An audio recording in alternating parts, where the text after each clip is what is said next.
All right. Welcome, everyone. Happy Friday morning. My name is Shannon Bell, and I'm the Executive Director of Admissions for the Executive MBA programs here at UCLA.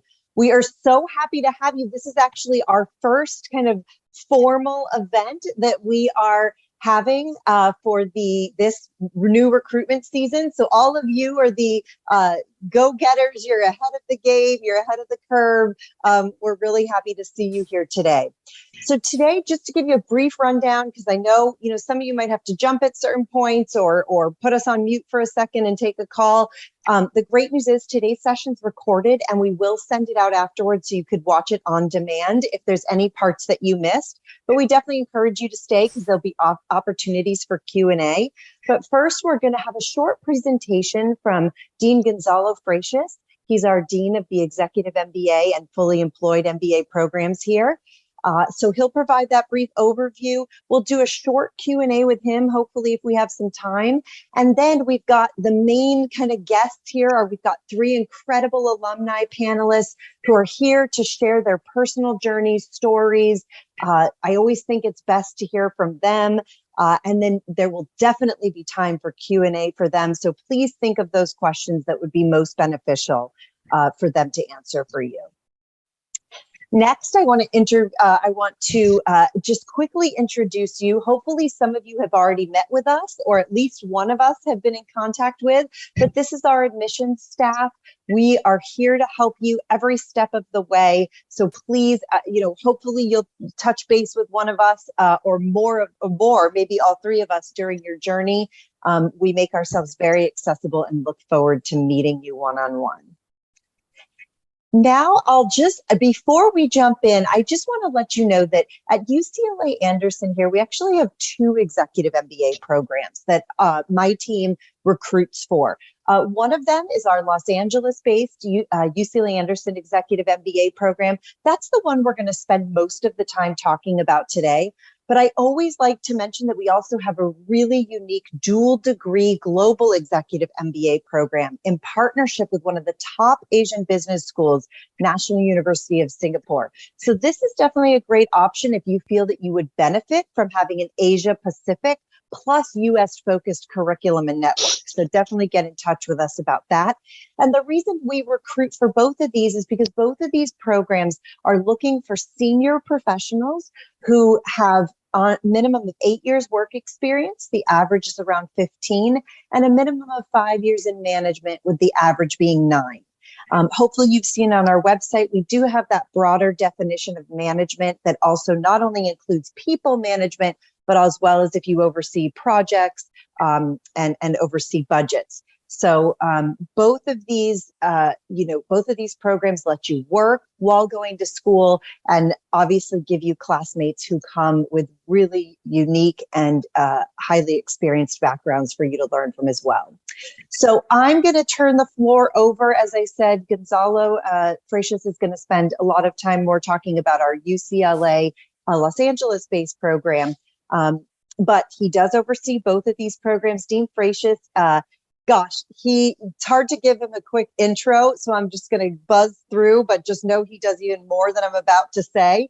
But he is an adjunct professor as well of tax law and international business here at Anderson. He's a lawyer by training, and he has his master's in accounting. You may have seen his video on our financing page about how you can maybe get some tax benefits through your tuition. So check that out. He's also an avid traveler. He leads many of our international business residentials with our current EMBA students, so you may get to travel with him. And he's extremely accessible and wants to work with the students and is very passionate about giving you the best experience. So I will pass it over to you, Dean Freixes. Thank you, Shannon, and welcome everybody. It's great to see you, and we hope we will answer all of your questions. So let's dive in and just do a quick overview of some of the key aspects of the program. For our Los Angeles-based EMBA program, you may not know that we have three different schedule options. We have three different cohorts or sections so that you can attend classes bi-weekly, which means every other Friday late afternoon and evening, usually from 4 p.m. to 9 p.m. and then every other Saturday all day, with Sunday electives once a month when you start elective phase. If you can't come here every 2 weeks and you prefer a more flexible schedule, we have our monthly schedule where you come once a month for that period of time for the weekend. And then the remaining content is provided through videos and other online content through our Brew and Learn website. And you can kind of do your other coursework on your own time or schedule. And then we have our blended section, our newest section, which was implemented about 3 years ago. When COVID hit, we decided, well, this is actually, there's aspects of this that we should keep permanently, and we have. So like the biweekly, you meet every 2 weeks on Friday evening and Saturday all day. But then every other time you're on Zoom, receiving your course content synchronously, and then every other time you are live on campus. So both the monthly and blended sections only have to come to campus once a month. And then the remaining academic content is provided virtually, either asynchronously in the monthly option or synchronously, depending on what your best methodology is or method is for learning. Our UCLA and US Executive EMBA program, this one is very different. It's a modular program that meets for, anywhere from 9 to 15 days, depending on what classes you take, because we have core required classes and then some elective options online and some elective options live.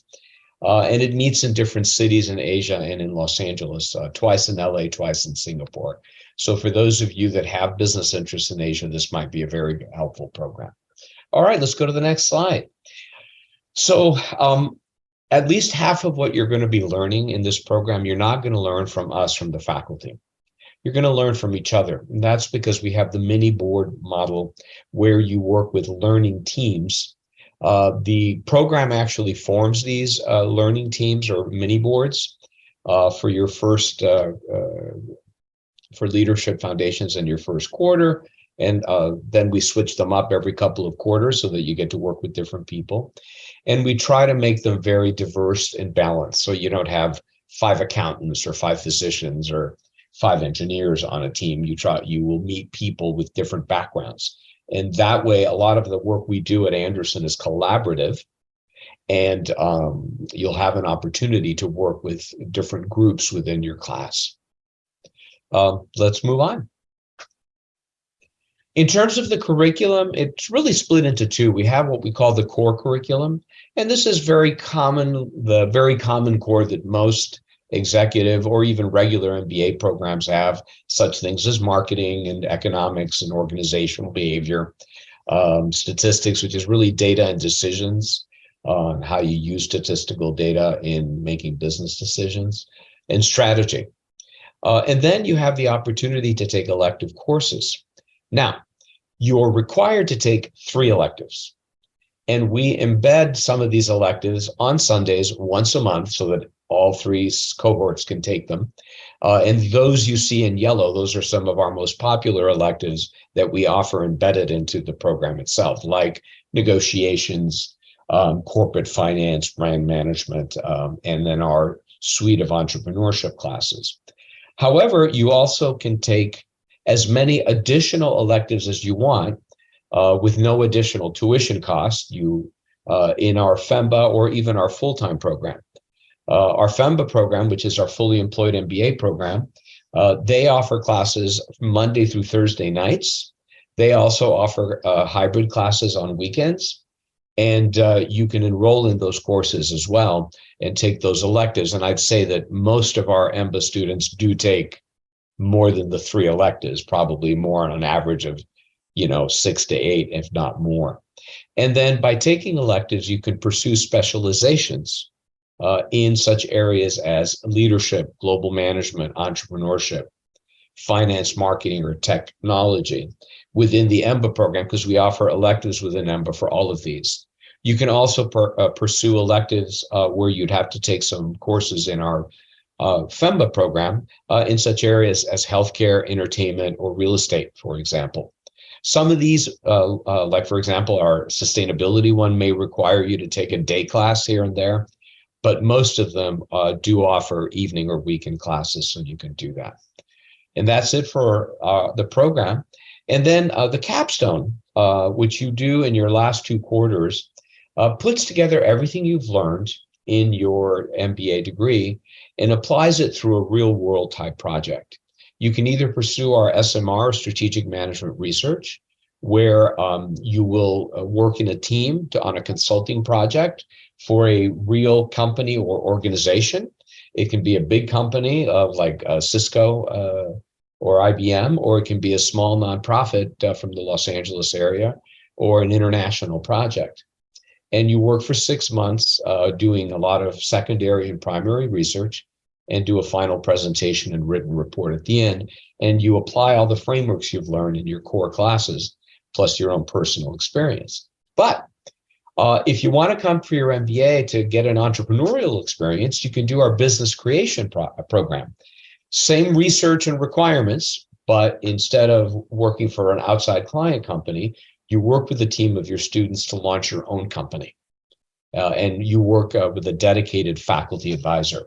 So this is a very experiential capstone program that Anderson has had for over 55 years that we believe is very important to further your application of what you've learned.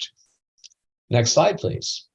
And of course, you're coming here to UCLA because I think of this, and that is some of the best faculty in the world. UCLA is always ranked within the top 10 of schools around the world in intellectual capital. And that's because of our faculty. We have some of the finest, most widely published, respected professors in the world, many of whom teach in the EMBA program. Most of the core classes that you will have will be taught by our research ladder faculty, who will incorporate some of the latest research that they do into their course content. And then in addition, you'll have access to this faculty outside of class. Many of them have online office hours, or will join you for lunch or dinner. And you'll have an opportunity to get to know them and explore the kinds of things that they do. But in addition, we have adjunct professors like myself and lecturers who come from industry who have expertise in particular fields. And they teach many of our electives, for example, where it's very specialized and you want that sort of practical specialized training. This balance is something that makes UCLA truly a world-class institution in that respect. Next slide, please. And something that I think Shannon alluded to that I enjoy because I helped create this back in 2007, and that is our global opportunities. UCLA, I'm sure, has the most diverse set of offerings of any program anywhere in terms of your ability to learn about regions of the world and how they conduct business there. We have 3 basic options that you can participate in. All of you will participate in our international business residency. So 1-week program where you take some pre-classes at UCLA, and then you go in country with your classmates to learn about how business is done in that region. I just came back about a month ago after taking a group of 45 of our EMBAs to Sydney and Melbourne in Australia. And in last year, I took a similar group to Dubai and Abu Dhabi to give you an example. And so you have a list there of many of the countries that we go to. In addition to that, you have what we call global immersions. Our Center for Global Management offers about 6 to 8 global immersions each year during the breaks. That is in summer, in December after classes are done, and then in March during spring break, where again, you take pre-classes, you go in country, and these classes are full-time MBA, part-time MBA, executive MBA students, and UCLA and US students. So you get to know a broader Anderson community of students and have a variety of countries. I think our record holder did 5 of these international programs while they were here doing their EMBA.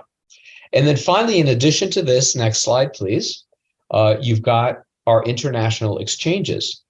We created back in 2007 the first in the world EMBA exchange programs.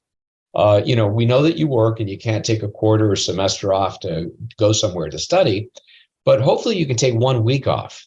And then you can go to one of these schools like London Business School or HEC in Paris or INSPIR in Brazil and study with their EMBA students in English, taking electives that they offer to their students in a 1 week format.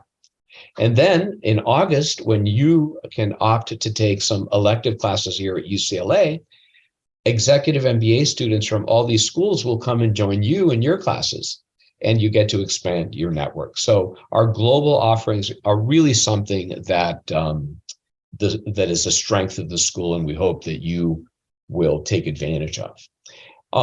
So there's the classroom, there's these global programs, but then there's you and your own development as a leader in terms of how to manage people, how to work effectively in teams, and how to advance your own career goals.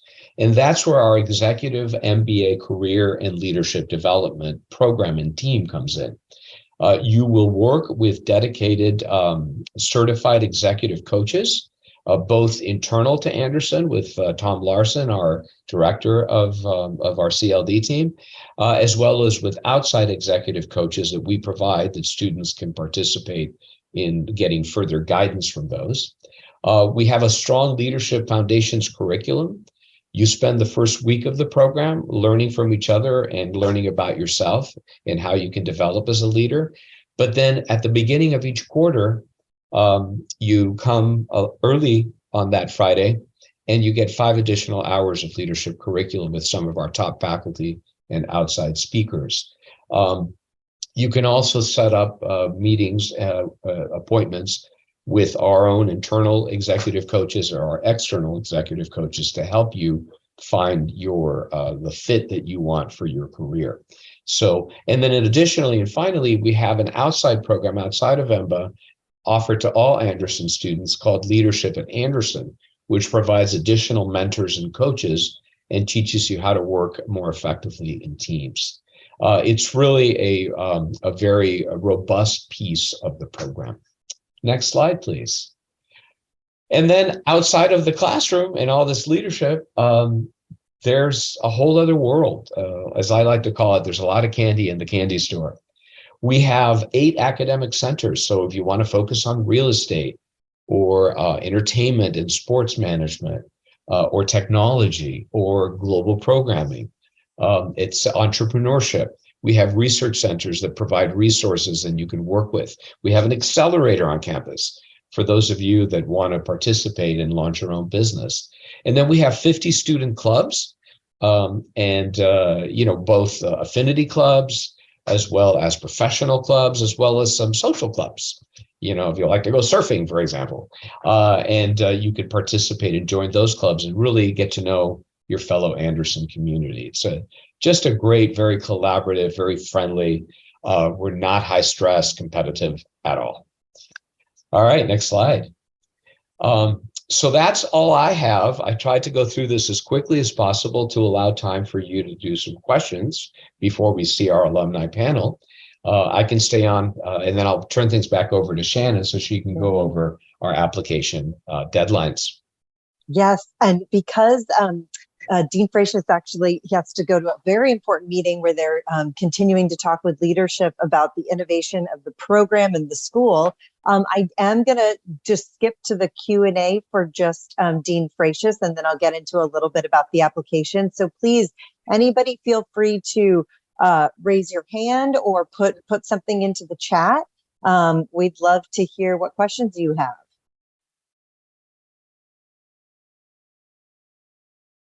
Don't be shy.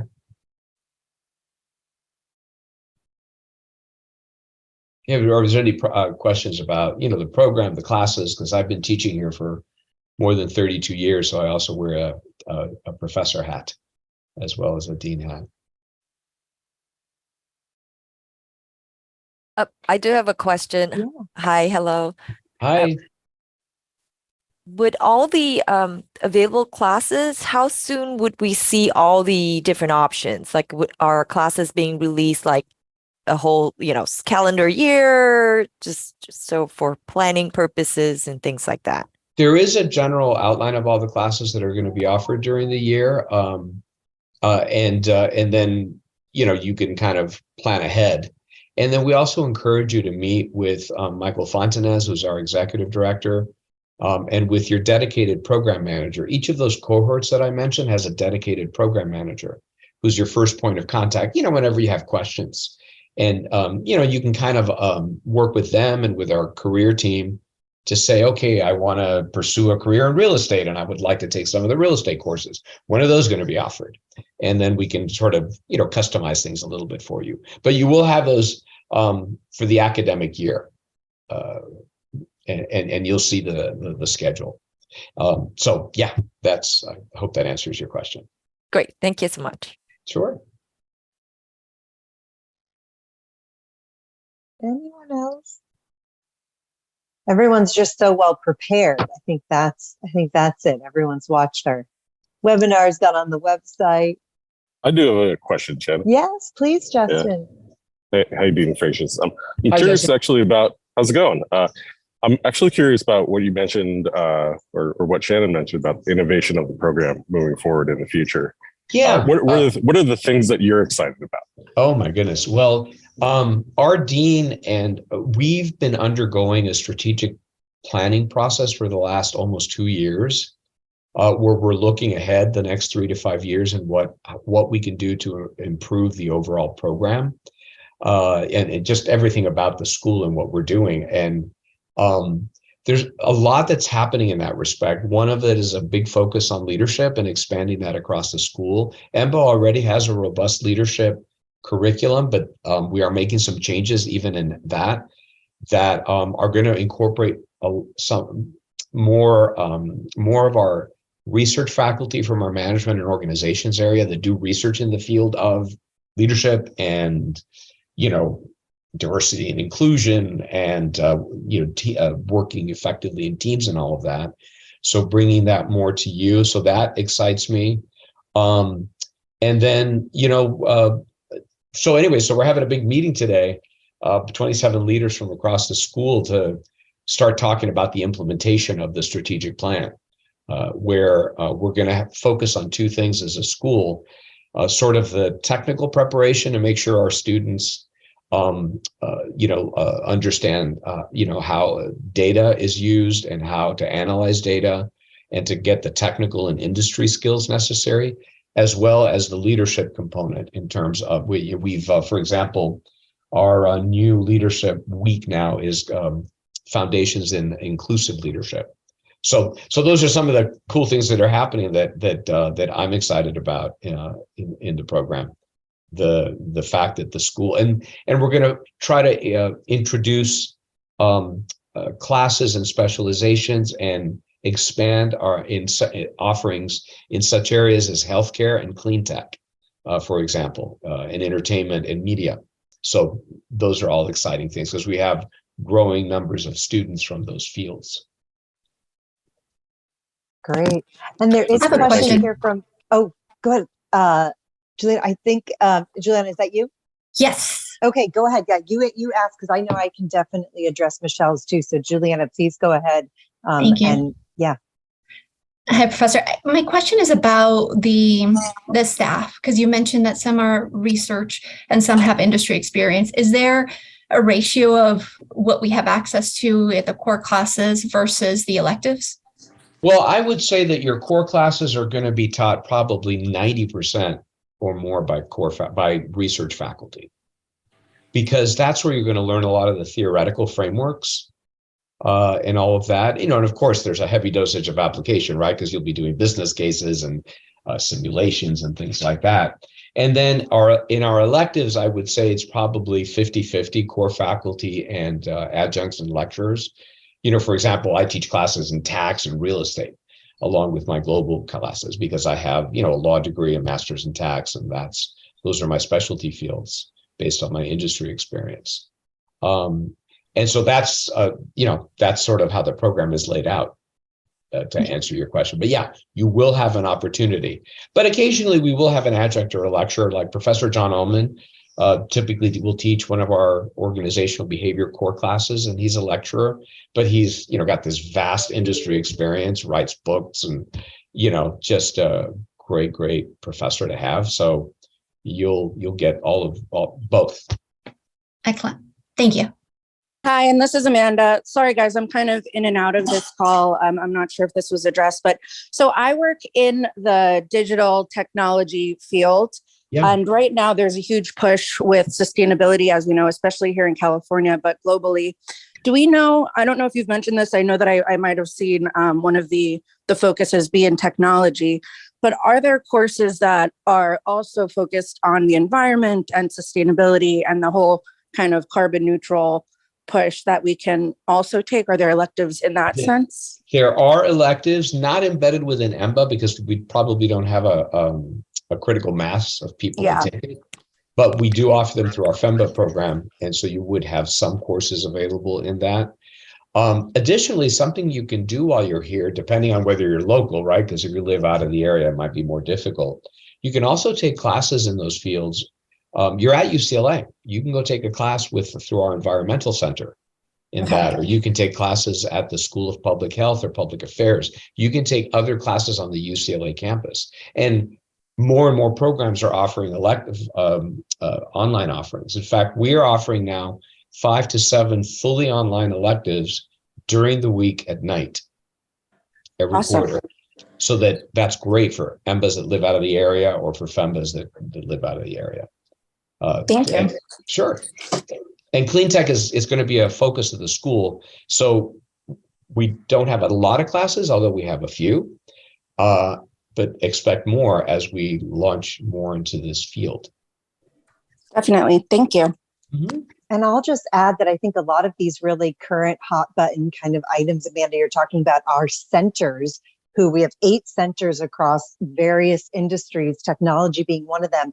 They really program a lot of current speakers to come in and talk on current issues. And so I know, for example, Terry Kramer, who runs our Easton Center of Technology, would love to hear from you and hear you say, I'd love to have someone come in and speak on this topic. I know they're very quick and receptive to things like that. Yeah, no, definitely. And I think that's one of the reasons why I'm interested in pursuing the EMBA with UCLA is knowing of the flexibility and being able to say here in the professional world, working in digital transformation for the past decade plus, there is a huge push with sustainability. And, it definitely gives me a competitive advantage being able to talk about it in my business now and being able to potentially hear from some speakers in that field while I attend UCLA would be a huge benefit. And Amanda, a lot of us are incorporating more ESG type things into our standard classes. For example, when I took the group to Australia, we looked at the mining industry and I pulled a business case that dealt with a company that was implementing some technology to do more sustainable mining. That's awesome. So that, it doesn't have to be a dedicated class. It can be incorporated because we're trying to measure ESG across all of the classes and making sure that that's incorporated. Irene, that's great. Sure. Irene, you have a question? Yeah. Hi. Nice to meet you guys. I was just wondering, what percentage of the capstone project where students build out a business plan, what percentage of those actually end up becoming a real business? Do you know that offhand? I do. 50% over the last few years, 50% across all the MBA programs, including EMBA. 50% of those businesses have actually launched, and most of whom have gotten funding. Because as you might imagine, we have quite an infrastructure here with the entrepreneurial community and the venture capital community. So it's actually that's a pretty good rate. Yeah, that's amazing. Yeah, no, it's people get serious about it, and you don't have to have like every member of your team be a founder in the business. It might be that you have this great idea that you want to found this business, and there's some classmates that want to, help you by, working with you while you're here to help you launch that and analyze the market. So it's it's a strength of the program. It really is. And then Gonzalo, go ahead, Irene. Sorry. And when you mentioned funding, is that funding from UCLA or is that? No, outside private funding. Got it. Got it. Okay. Gonzalo, I know you do have to go in a minute. I wanted, Michelle and Mark, I'm definitely going to get to your questions because I know I can answer those, but maybe Andre had a question, Gonzalo, in the chat. Yeah, take one more and I apologize. Yeah, no, that's problem. Sure. Asking about digital asset technology is a very new industry. Do you foresee having any classes oriented towards fintech and digital asset space? Well, we definitely have classes with fintech. And I mean, there's a lot happening. There's a lot of disruption that technology has brought to that field. So there definitely are courses that exist in dealing with that. That some of our faculty, both our research faculty, as well as we bring some outside experts like Jason Leanna, who teaches in the program, that incorporate some of that into their advanced electives. And so, yes, the answer is yes. And the answer is we're pushing more in those directions, of course, right? Because that's what's happening in society. And so we're adapting. And that's where the adjuncts and lecturers with industry expertise can really do that. And we also have conferences and speakers and things that come in to talk about these things. So. Yeah. That's what I was going to say. I know definitely we'll take that question also, Andre, for our panelists too, when we get to them, because I think they can speak to kind of the more where they got sometimes even that more really current stuff, like especially around digital assets and things like that. Well, Dean Freixes, go have a wonderful meeting, and I'm going to stay on. Thank you, everybody. I hope to see you on campus soon, and thanks so much. Take care. Yeah. Thank you. Definitely want to get, Michelle, to your question, and then definitely mark yours as well when I go back over kind of the application requirements. So Michelle, you asked about whether or not you can kind of flex between the different schedule options, the biweekly, blended, and monthly. So the thing is that we do ask you at the beginning of the program, and you don't actually have to choose your section until you enroll in the program. So when you apply, if you're not sure yet and you're still thinking about it, don't let that hold you up from applying. You're going to list in the application what you think your preference is, but you won't officially give that what you actually were saying that you want to enroll in as your first choice until you actually enroll in the program. We do ask you make a 2-quarter commitment to one of your sections, because that is your mini board study team. So the study team that we talked about that uses the mini board model is for 2 quarters at a time. And we really don't like to disrupt that. And trust me, you won't want to disrupt that. However, if come after the 2nd quarter, after the 4th, you're seeing that you want to flex into another schedule and there's room in that, we absolutely would be happy to accommodate.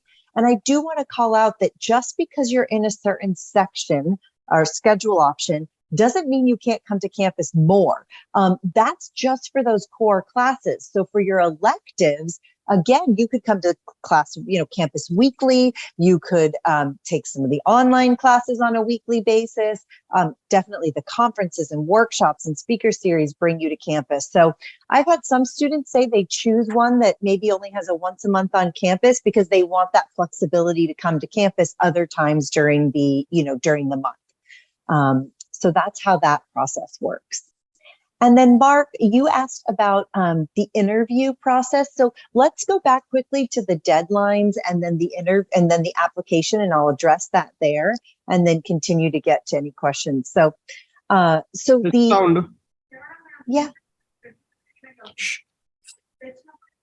I think maybe someone needs to mute, or was there a question? Okay. So the application deadlines, basically, we are on a rolling basis. So our application is open now, and it really stays open till about May. So we're always open from August to May, and we have fall start. So all of our programs have a fall start every year, late August, early September.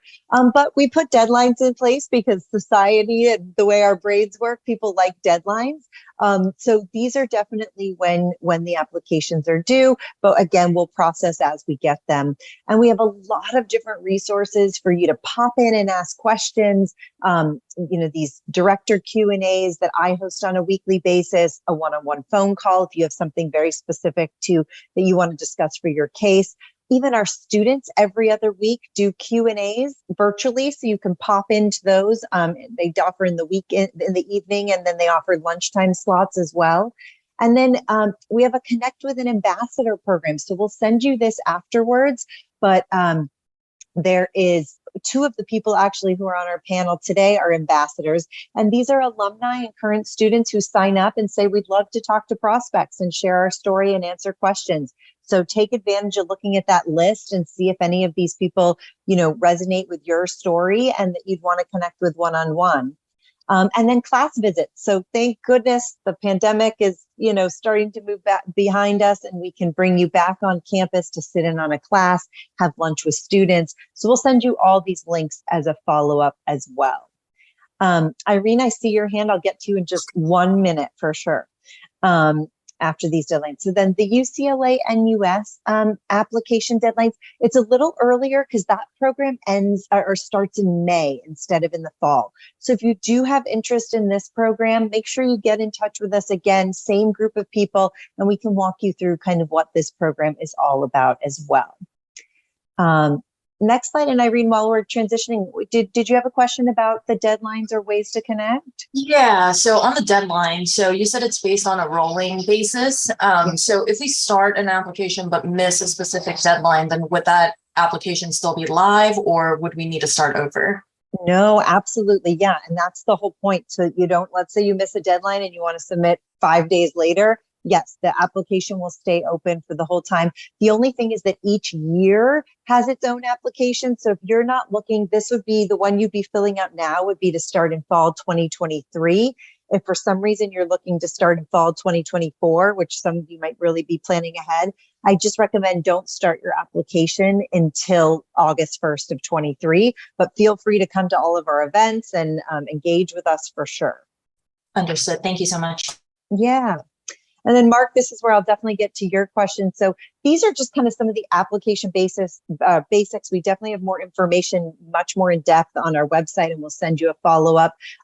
Quickly, though, we do not require the GMAT, GRE, or executive assessment. Our feeling is we were always using that when we did require it to understand your quantitative abilities. How prepared are you from a math standpoint for some of the MBA math that's in our program? We found that students much preferred taking a pre-MBA math class. So we designed our own free of cost, really prepares you for the math in our MBA program. Also, we do statistics workshops and Excel workshops before you get started. So that's how we've kind of made sure that all of our students who start, even if you haven't taken math for a few years, or maybe you haven't taken it since high school, then we know that you will be prepared and feel ready. We do ask for your transcripts. Upload your unofficial transcripts in the application. Official transcripts can actually come in after you submit your unofficial or after you submit your application. So don't stress about that if those are coming in after. 2 essay questions to help us get to know you, your resume for us to help understand your career journey. 2 recommendations we ask you to list. They don't actually have to write a formal letter. We send them a brief form. So you just give their email address and they fill out some information about you. We ask at least one of these, if not both, are either current or past supervisors or skip level supervisors as well. And then if you were educated outside the US and you don't have a degree in the United States, just check in with us and see if we may need the English proficiency exam. This is a requirement that comes from our UCLA graduate division, not necessarily from Anderson, but we'll work with you to try and see how we can accommodate and help you get that test if that's something that's needed. So then when it comes to the interview, Mark, to your question, if you get past the first round, basically after we review your application, then you are invited for an interview. So basically anybody who's admitted has had an interview, usually half an hour to 45 minutes on Zoom. We may start bringing those back in person if you come for a class visit or an event or something like that. But historically now people find them easier on Zoom, just to help us get to know you and ask any further questions about your candidacy. So I am going to pause there for questions because I really want to, okay, Sydney, quick question before we get into the panel for sure. Yes, Sydney. Hi. So my question is, for the FEMBA program, is the GMAT GRE required, or is it just for the executive MBA that it's waived? So for the FEMBA program, it likely will be. If you have 8 years of experience or more, you can take the executive assessment for them. But if you're, for some reason, under 8 years of experience, then they will require the GMAT or GRE. So definitely, go ahead and connect with them on your background to check on that if you're interested in that program. Okay, thank you. And Irene, before we get into the panelists? Yeah, just a quick question on the interviews. Is it you guys that conduct the interviews, or is it with current faculty? It's us. So you usually try and meet with an admissions staff member that you haven't already talked to. So if you did like one of my Q&As or spoke with me, then you would meet with like Christina. And we have other people who are senior people within the staff who also meet with you as well. Got it. Thank you. Very conversational. All right, let's jump right in. And I see some questions coming in through the chat. We'll address some of them. And then, of course, please start thinking about your questions for the panelists today as well. So thank you so much. I can't wait to see Yana, Jason, and Tim here today. Basically, the way we're going to kind of walk through this is each one of them is going to just share with you for about 5 to 10 minutes, just their own personal journey and kind of why they decided to get an MBA, how they, picked Anderson and settled on that, and then what were kind of some of their key learning outcomes from the program and biggest takeaways. So I am going to hand the floor over to each of them. And then again, please think of your questions because we'll turn it right over to you afterwards. This is a great opportunity to connect with each of them. So Yana, why don't you take it away? Thank you, Shannon, for inviting me to the session, and very nice to meet everybody. I'm Yana Potashnik, class of EMBA 2022, was in the blended program. I'm currently Director of User Research and Strategy at Maven Clinic, which is a health tech startup. My goal for pursuing the MBA and it was actually talking to admissions folks at UCLA that really helped me figure out that the right place for me is actually the executive MBA. Is I've had 17 years in high tech. During my MBA, worked at Amazon, so I was very much looking for a place where that's going to give me the experience to get into the startups and figure out what it takes to be a founder. And so the mini boards, the business creation option really resonated. I am based in San Francisco Bay Area. And so there's definitely quite a few business schools in the area that I was also considering. But for me, it was very much the importance of diversity of thought. As I mentioned, I'm already in technology. So being able to talk to somebody that's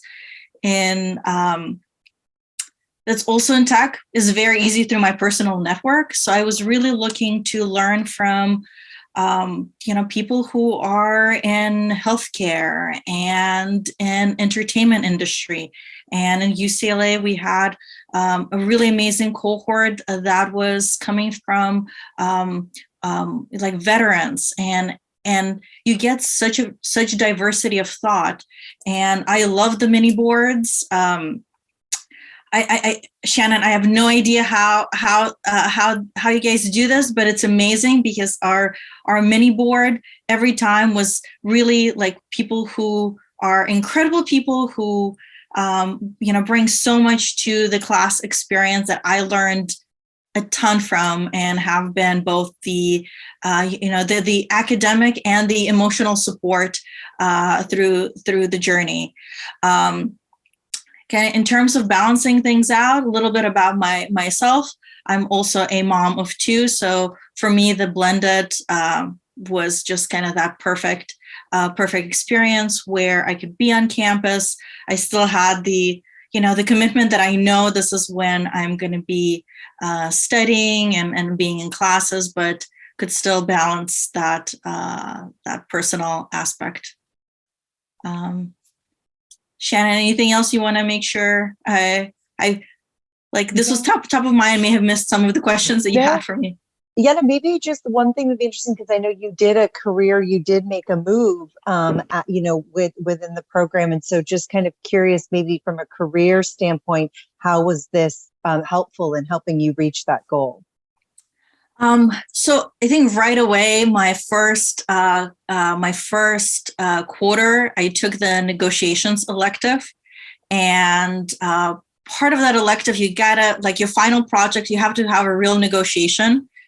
So out of that, I negotiated a promotion and while I was at Amazon, and it was actually some of the discussions with Tom Larson, and we had kind of group sessions where we reviewed each other's resumes that really kind of pushed me to pursue my passion of switching from being an entrepreneur to entrepreneur, and pursuing the startup world. So during my MBA journey, ended up being promoted, ended up switching to a different role within Amazon, and then decided to kind of go, I'm doing the BCO, I'm really enjoying it. Like now I want to see what the life in startups really is like. So I ended up switching into both startup and healthcare. Awesome, Yana. Yeah, I love, that's one thing I hear. I feel I hear a lot from students is they get inspired to just like follow their dreams. So it's not just about, kind of chasing higher salary and things like that, but really getting focused on what they want, what they're passionate about, and then getting to live that. So that's awesome. Well, thank you, Yana. We'll bring you back definitely for the broader Q&A session. Let's move over. Jason, would love to hear your story as well. We'll get you spotlighted here. Oh, look at you in your UCLA Anderson jacket. Love it. Really sporting it today. Yeah, I had to break this out of the closet. Although it's like just a little bit too warm for it, but it's okay. We'll get there. Fall is coming. It's great to meet everyone virtually and join this conversation today. Jason Crockett, class of 2022. So just finished. Yana, it's good to see you again. I know it's only been a couple of months, but congratulations on the new role. So I currently work at Snap Inc., the parent company of Snapchat, overseeing their local public policy and supporting their state public policy and government affairs work. My background is a bit strange, to be perfectly honest. I've bounced around. I started right out of undergrad working in asset management and had this kind of weird epiphany that I wanted to do something different with my life. And so I moved to Los Angeles and was working in the nonprofit sector for a number of years, both in direct service and as a financial consultant to nonprofit organizations. And it was around that time that I started to get more interested in politics at the local level. And so with the new mayoral administration starting in 2013 under Mayor Garcetti, I started to look for opportunities to figure out how I could get my foot in the door in the local political scene, and ended up working for the mayor for a number of years on our economic development team. And through that work, my primary function was being the kind of the first person that could engage with the business community in Los Angeles. And my focus was tech and biotech. I also supported our tax policy, and eventually started supporting our community business work. And so from that, I got to work very closely with a lot of private sector stakeholders throughout the greater LA area, and just began to gain a deeper appreciation for the role that the private sector played, and the impact that it can have both as a job creator, as an innovator, how it helps to define a region in many ways. When you think of Los Angeles, you think obviously of entertainment, and this was a couple years ago now, but the tech scene was still really defining itself in a lot of ways. And so I began to think about what I wanted to do after my time at the mayor's office was done. And the thing about politics is you have almost kind of a natural end date. Whenever the elected you work for is out of office, you're kind of out of a job. So I was in some ways pushed or forced to really take that consideration seriously, and be very timely in thinking about what I want to do. And I felt like I had a background in finance several years ago, but having the MBA would make me a really compelling candidate. And, just a little bit of background, I actually cycled through a litany of other graduate degrees for consideration. I looked at going to law school. I looked at, I actually took the LSAT and was applying, and I looked at getting my MPP as well over the past 10 years. And at the end of the day, the MBA just felt like it was the degree that would allow me the greatest versatility in my career. And that's the one thing that I think was almost like a constant in my career, is that I had gone from nonprofit to nonprofit consulting to now the public sector, and was looking at the private sector. And so, it makes me a little nervous because it feels like I never know what's happening next, but it's also a bit exciting. And I felt like the MBA would probably complement that journey, and help me ensure that whatever it was that I looked to pursue next, I would have both the skill set as well as the resume to be successful, and hopefully to not just move laterally, but move up. So a little bit after starting my UCLA journey at Anderson, I actually left the mayor's office and joined Snap Inc. And it's interesting because some of the classes that I didn't think I would enjoy ended up being some of the most useful classes, both to me personally as well as professionally. I speak a lot for, the work that I do, both publicly and internally.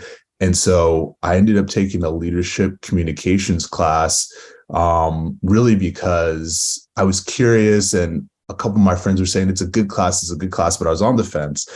And then when I got in there, I realized this is exactly what I needed. This has been perfect because, while I'm comfortable at speaking publicly in the public policy arena, doing it in the private sector can be a little bit different. And this has given me so much more clarity in how you structure your arguments. And similarly with Yana, I got so much out of the negotiations class, and I assumed that I was a pretty decent negotiator, and man, I just leveled up in a big way, I think.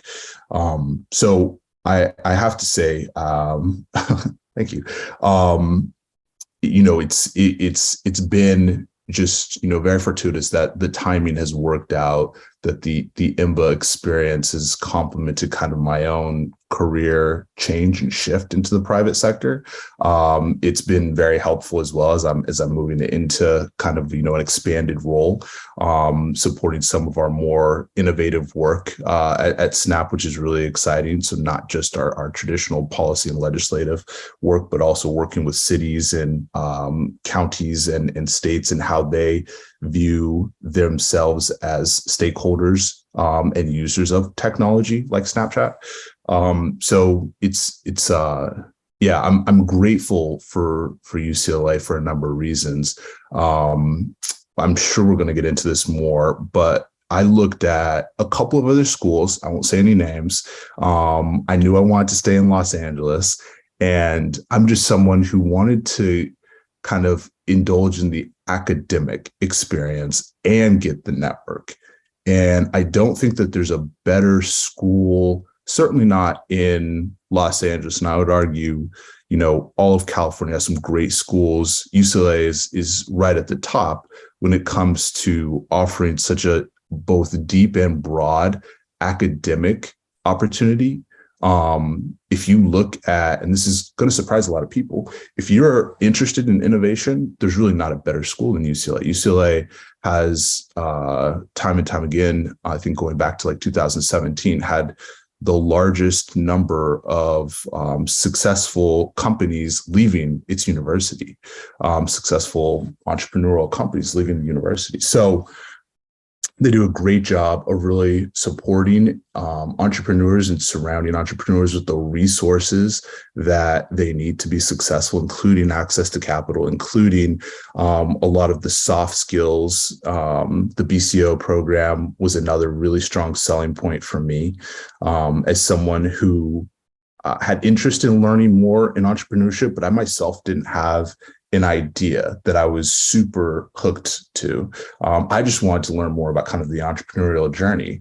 And so I was able to connect with a great entrepreneur and innovator in our class and join her project. And through that, like, just learn step by step what it takes to really develop, design a business model, and how you think about execution, go-to-market strategy. And then the last thing I'll say is that the traditional academic resources that UCLA brings to the table, both, I would say it's network, it's alumni based, but also the faculty, they're so accessible, they're so willing to take the time and their personal time to help you in your efforts and in your ambitions.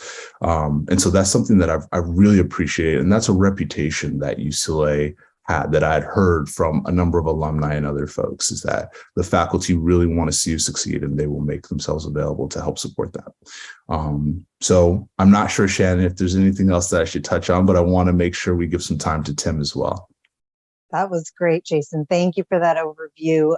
And like people are saying in the chat, really helpful to hear both of your stories. So thank you for that. And again, we'll bring you back for the broader Q&A. Tim, why don't again you share your unique story? Yeah, absolutely. Thanks for having me on here, Shannon. And I think for the folks out there, you kind of witnessed Jason and Yana, their classmates. You know, there's a level of connection that isn't fabricated, right? There's a genuine support that's there. And that's certainly one of the things that UCLA will drag out of you, even if you're not an extrovert. And they do a great job with that. So let me just back up a little bit. My name is Tim Arnold. I was at EMBA 21 monthly. I only lived 35 miles from school, but between 4 kids and lots of travel, the monthly program fit what I was doing. And there was times where it was a little bit slower and I wish I could be on campus. But like Shannon said, it's so critical that you give those 2 quarters so you are able to work with the program, with the teams that you have. And I wouldn't change it. So I started my journey as an entrepreneur while I was still in high school, didn't even know what it was, and stumbled into a sweat equity deal with a local retail and wholesale company. And after finishing high school, just went and did some night school at the local community college to pretty much just keep my mom happy. School was really important to her. So I was playing, in business and still going through. And after a couple of years, sold the business, went to UCSB, got an accounting economics degree, and it was time for me to get a real job that I didn't have to try to explain to everybody. So I got my Series 7 in '63 and went into financial advising.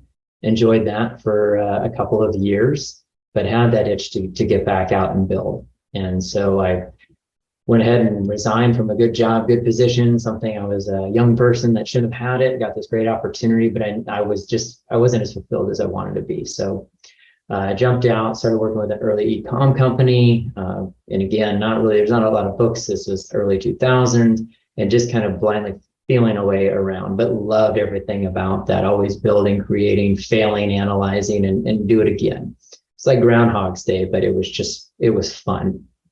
And after a couple of years with this e-com company, a buddy had called from high school and said, "Hey, you're the business guy. I want to start a denim company." So, okay, sure. Why not? I know nothing about it, but it sounds like we can build something together. So spun out, built a denim company, Create Denim, sold it a couple of years later. I was handling all the accounting, operations, sales, and they were handling, my partner was handling all the creative work, which is great because I got a free ride on all this great stuff they were doing, and I was kind of doing the administrative side. And I wasn't really sure what I was going to do next. I had a few bucks in my pocket, always been a saver, so I had the option to dive into different things. And I took a short-term job as a CFO that turned into 7 years. And my plan was to do a little bit of CFO work and then go back and get my MBA so I can kind of finish growing and doing some academic learning. And that didn't happen. So 7 years later, I kind of got that itch again. I started another company. This time I just bootstrapped it. Didn't take any outside money, a lot of expensive debt, hard money lending, things like that. Again, just there's so many ways I could have done everything better, especially after going through school. But just feeling my way around, building a company, paying the people based on their performance, not based on the company's performance. And I had the opportunity to surround myself with really great people. And the folks that I had met and I admired over the last 15, 20 years were working side by side. But I found as the company was growing, we were servicing companies like T-Mobile, Best Buys, a lot of really, really big clients. It was fun, but I put myself out of my job. I had all these great people that were really doing all of the work, and I was handling a lot of the sales. So I started getting into angel investing. And again, finding myself kind of a little bit lost, like what to do next. The company's doing well, the employees are happy, everything's going good. And with angel investing, it was good. It was kind of that building fire that was there, but I still had a company that I owned to run. And on a chance encounter coming back from a midnight New York trip, sat next to somebody who was a guest lecturer at Anderson and said, "Hey, have you ever thought about going to MBA, getting your MBA?" And so all of a sudden I remembered all the way back a decade ago, I hit the pause button on that. And why? Like, that sounds perfect. I want to get out of my comfort zone. I've been so busy building that my head was down, and I didn't really have a lot of folks that I was looking up to or that I really admired. And I knew it was a big fish, small pond, super dangerous to be in. So I said, why not? Let's go see. Let's see what this is. So I landed and applied, and it was in the third wave there. So it was, hey, you better hurry up. So I just scrambled and got it in and got accepted, and then thought, uh-oh, maybe I don't fit in here. I'm kind of the entrepreneur. I'm not the academic person. As Yana kind of mentioned, there are people from all over the place. And sit next to a Navy SEAL, a neurosurgeon, and somebody running, San Francisco's power grid. You feel about this big, realizing, man, I haven't done anything significant with my life, but this is great. This is where I want to be. And not running into anybody with similar backgrounds. There's not any kind of confirmation bias or groupthink that's there with the programs or the teams that they put together. And I found myself just so thrilled, and also feeling foolish. I didn't do this 10 years ago when I thought about it, but it wasn't the right time, right place. So looking to take advantage of everything that I could, I took a lot of electives and explored a lot of different places. And why UCLA? Hands down, it was the staff, the admissions staff. There wasn't a rubric where they just try to put you in. It really is trying to find out if you're a good fit for their program and their program is a good fit for you. And it was individualized. A couple of other, local schools out here, it felt like just send it in. We're going to put you in. The machine's going to go doop, doop, doop, doop, and give you a score, and that's you as a human. And that was not the case at all with the admissions staff. Also with alumni that I reached out to. Hey, I'm interested in the school, and folks who got back, and just thinking, okay, is this real? Can you really have this? Hundreds of good people like this? Yes, they can. It's absolutely phenomenal. And that was hands down. I withdrew all my other applications after spending a little bit of time with the Anderson staff and some of the practitioners and alumni. And I knew without fail, this is where I was going. So now I only have one application in. So again, I'm all in. There's something about this I just love doing to myself, but it's where I belonged. And if I didn't get in, I was going to wait and apply again. So I would say the biggest things, you can break it down, right? Everybody's quantitative at first. What do I get from it? So let's put that to the back, because that doesn't matter in what you actually get. The qualitative value that comes out of this, the people who you meet, the friends, the colleagues, the folks that you work with in the groups are, at best, you cross paths with them in the airport. Other than that, they're doing different things, different lives, different careers, different stages, with, without kids, traveling, not traveling. And you really do get to build some valuable friendships. And then there's nothing better than being able to work with these folks afterwards, right? Just before this call, two of my 21s, hey, can you jump in? We're talking to somebody, they're raising some money. Can you give some advice on a save versus a convertible note? Oh yeah, and it's exciting. It doesn't feel like work anymore. This stuff is great. To Amanda's question earlier, she was asking about learning about different things in sustainability and some of the newer initiatives. You'll find somebody who's got a career 10, 15 years long in that. So it's not just the practitioners, the academic professors, it's also your classmates that bring tremendous amount of context and insight to your current challenges or the things you're looking to learn from, and their whole network that expands outside of that. Quantitatively, sold a company. It unlocked a world that was around me that I couldn't see. I had blinders on because I didn't know how venture capital really worked and private equity worked and what else you could do with angel investing and advising and how to give back. So, I mean, should have done it sooner. I have no regrets on what I did when I didn't. But I would say if you're thinking about it right now, I'm excited for every single one of you, because one thing that they'll tell you is it's going to be you 2.0, and they're not kidding. It sounds like it's impossible again. Nope, they put their cohorts together. They have phenomenal people, and they do help you unlock yourself. You're not drinking the Kool-Aid and everybody's following the same kind of rhetoric. No, it is, here's some systematic information, and it's a really good program that helps you make it personal and do what you're looking to do for your friends, your family, anything in your world. So, and I'll drop my link here for LinkedIn in the chat if anybody wants to follow up. I'm happy to share anything, pros and cons. We went through part of COVID, not COVID, program didn't change. The school is phenomenal. Thanks so much, Tim. Wonderful, wonderful to hear. As I said, I can say all day long, but I always tell people you got to talk to an alumni or a student, because they're going to always tell you better than me. I just repeat your stories. So thank you all for sharing. So now let's hear Q&A. Please, anyone raise your hand or put it in the chat. Definitely want to hear your specific questions. Obviously you have 3 people here who are excited to support you.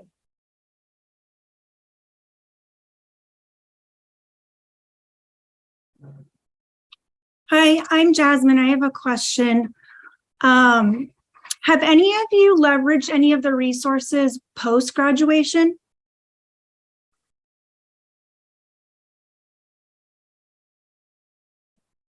Yeah, can you expand on it a little bit more? Would it be professors, connections, network, alumni? All of the above, and how so? Yes. And part of that is also staying involved. You know, we're here, but there's the school, the program, the reputation that you got into, you know, that you're looking at here. It requires consistent involvement. So you're looking out for other people, but also as you come into the program, anywhere you go, it's important to say where you want to go, not who you were, so you don't typecast yourself. But hey, as I'm going through this, I'm looking to do this type of program. And you'll have, you know, professors and other students and advisors looking out. If it's investing, if it's a new job, there's a great alumni network on the back end. And there's an infinite amount of ways that you can stay connected to the school. Yeah, I would just add, totally. So having just graduated this past spring, our class, I think, was really, really like yearning for a continuation of the connection that we got for really, I mean, in person, I think the spring quarter, and we were in person for a little bit in the fall quarter. So essentially, you know, the pandemic kind of suppressed our ability to meet up in person as frequently. So from the social aspect, like we've all been hanging out a bunch. But professionally, I am working with 2 startups that are founded by alumni from my class. And they reached out or had an opening and thought I may be a good fit to help support them at the various earliest of stages. So, you know, we'll see where that goes. If nothing comes from that, I will at least be able to say I have kind of additional insight and experience on the entrepreneurial journey. But, you know, sincerely, who knows? I think the alumni in your class, I mean, I don't know, Tim, if you had the same experience, Yana, I don't want to speak for you, but even with the pandemic, and even though so much of it was virtual for us, we really did develop a pretty strong bond. The folks from my first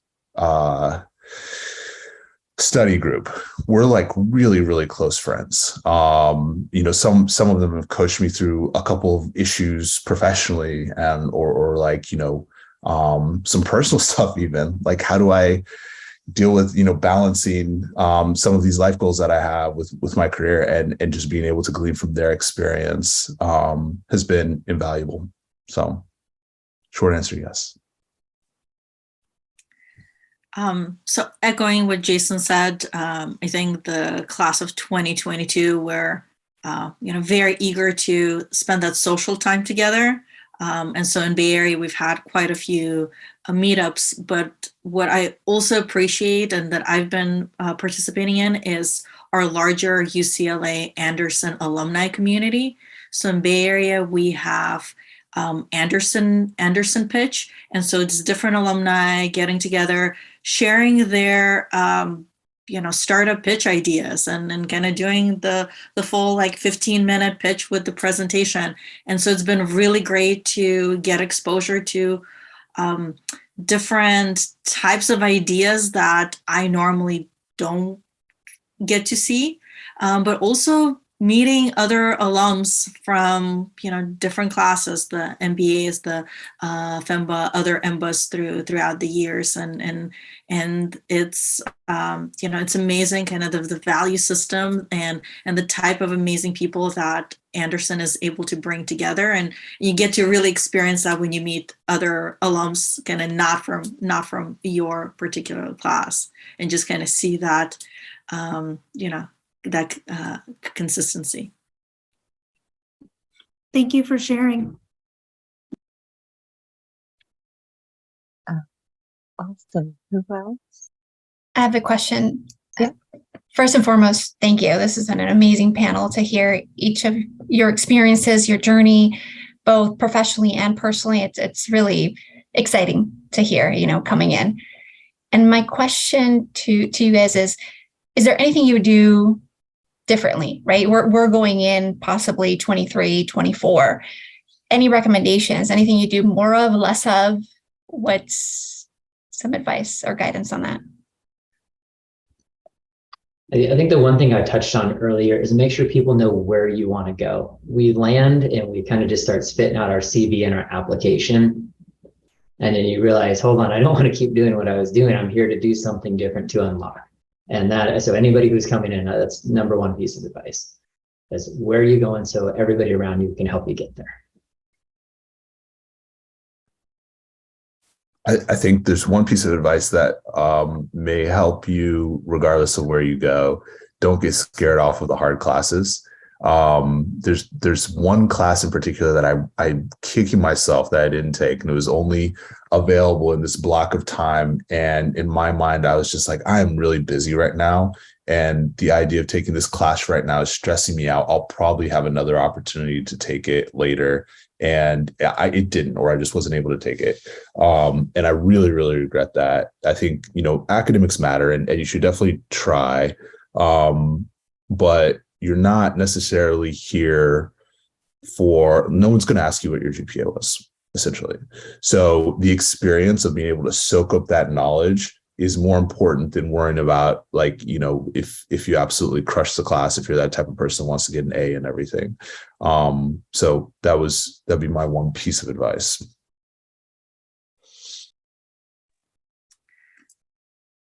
So my advice is embrace the classes that are pushing you outside of your comfort zone. My background was nothing to do with accounting or finance, but taking electives that kind of put you into that mindset that pushes you to kind of expand your skill set. So kind of both exploring things that is going to be relevant. For me, that was marketing and entrepreneurship, but also taking classes that are pushing me outside of my comfort zone. So I would kind of recommend both kind of understanding what you electives and classes that you want to be taking that are gonna can expand what you want to be doing, but also something that's gonna push you outside of that comfort zone. Thank you, guys. Mark? Yes, good afternoon, everybody, and thank you for being here. Quick question. If I'm understanding correctly, everybody seems to have had a bit of a break from undergrad into their graduate program. Can you just talk a little bit about your experience in transitioning back into that student mentality and sort of how you balance your professional life, personal life, and then becoming a student again? I would say the hardest part was figuring out how you were going to take notes and study, because it's like going into a time machine. And for me, it was, I think, 18 years. And abandoning, whether I'm doing it on an iPad, notes, Notable, whatever, jumping around. That was very, very tricky to balance, and just knowing when to give that up. And once you kind of get back in the rhythm, it takes a little while, but figuring out what works for you, what works for your travel schedule. It's great to get advice from other folks, but that's very individualized, because it's quite a bit of information that you're injecting every single day, every hour. So figuring out like what that ingestion engine is for you is important, and pulling the ripcord if it's not working and try something different.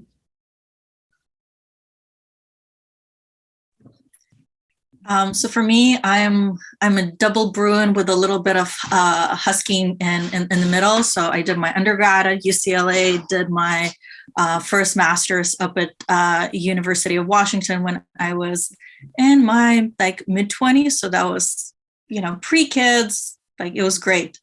So this was really about kind of trying to get back into the swing of things. And I think especially on the weekends when we're with Blended, you're doing the classes on Zoom, and it's just kind of helping the kids understand of I'm in the classroom, don't barge in. But in reality, I'm sure my classmates have heard my kids come in with different questions, and my pet's kind of running into the Zoom conversations.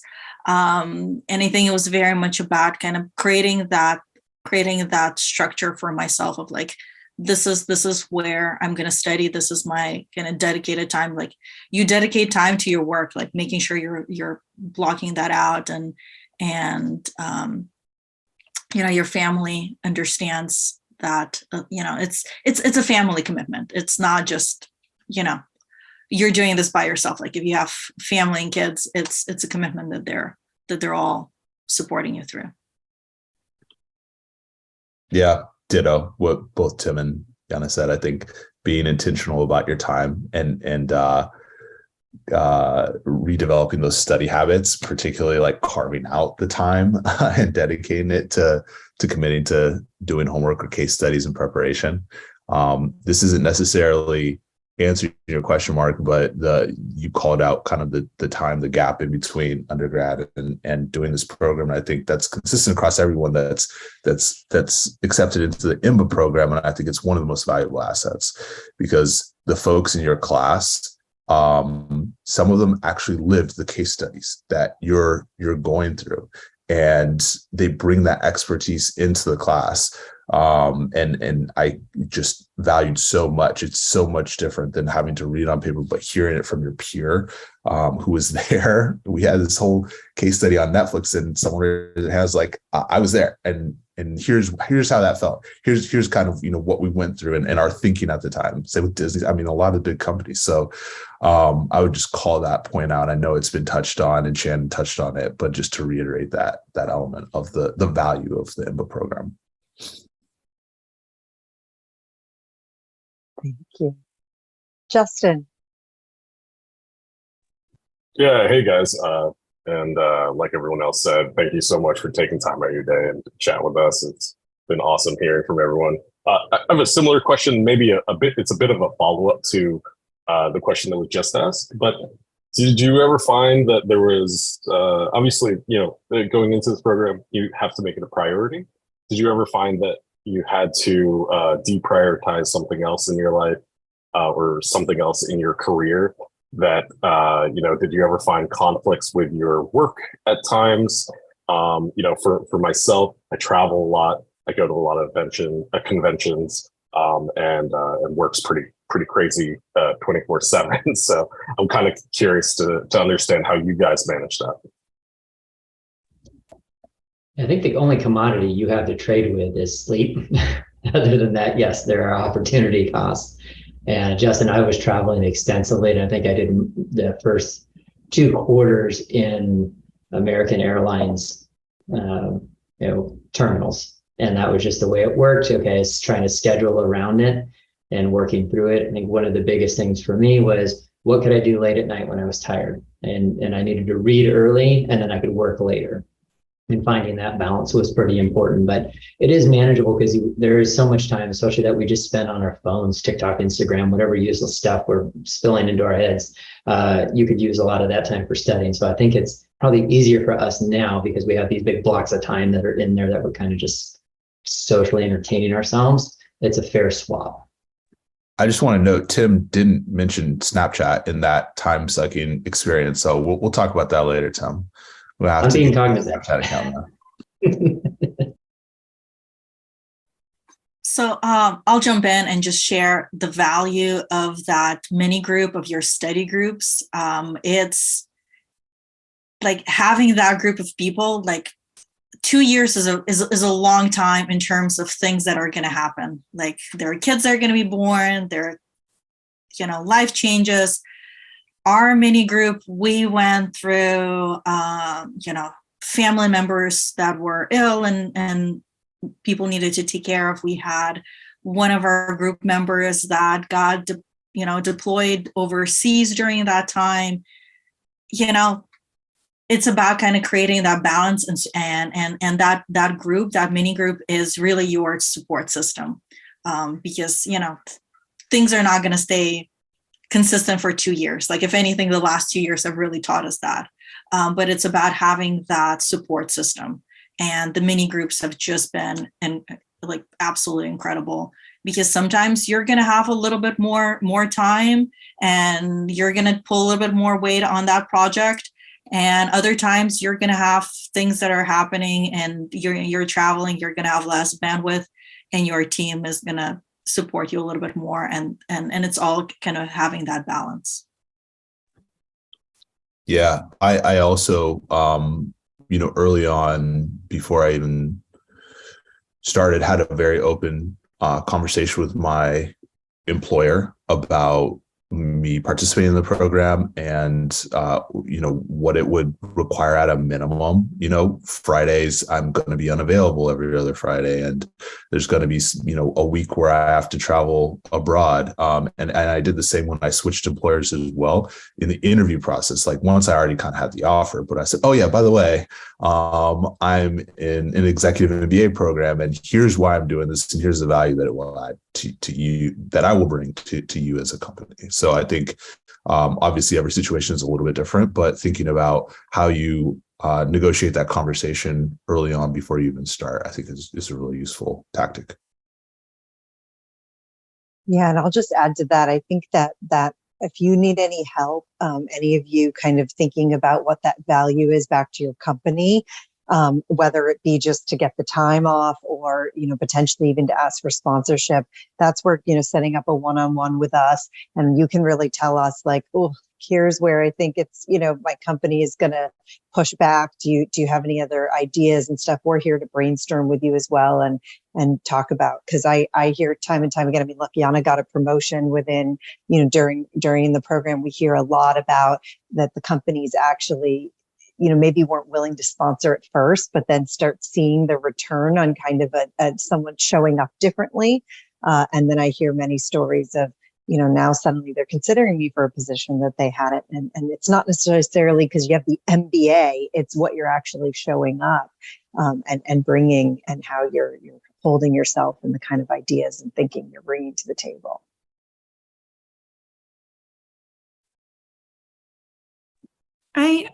Follow-up question to what you just mentioned regarding sponsorships. Are there any regulations as far as when you accept sponsorships from companies? So to your point just now, if they were hesitant about contributing in the beginning, but maybe by the second year, they're more likely to, does that matter at all? No, that's for you to work out. So if you get partial sponsorship, like let's say they're not doing 100%, but they're doing partial, we can either work out, you can work out something where they somehow reimburse you, even though then taxes get kind of involved there. So what they actually can do is even just send a check directly to the Bruin Bill office with your student ID, and that'll just come off as a credit on your bill. So there's definitely ways. And then if anyone is getting 100% sponsorship at some point, we can even set up a direct account with your company so they can pay. And there are some tax benefits up to a certain amount for your company as well. to be able to sponsor.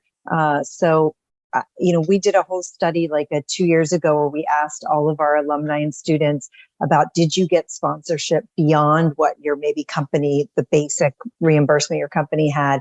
And the number one, a lot of people had to give anonymous feedback because maybe it was done a little bit under the table, because normally the number one thing I heard is don't go through HR. HR is going to say no, because they are just doing the regular reimbursement. But you might be surprised, go to your unit head or, management, and they may be able to find some funding. People want to retain good talent right now too. So might be a good time to talk about it. Thank you.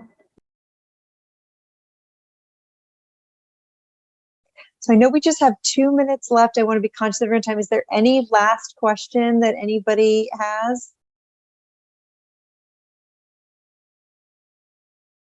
All right. Well, thank you so much, everyone. The prospective students, you were really engaged and asked some great questions. So thank you for your time.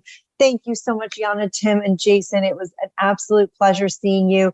We'll send a follow-up again with all the ways you can connect with us. We're going to have more, as I said, if you live near campus or you want to come, we'll have more in person, and we'll continue doing virtual ways to connect as well. And then we've got a whole library of on-demand content as well. So everyone have a wonderful weekend. Be well, be healthy, and we look forward to connecting with you soon.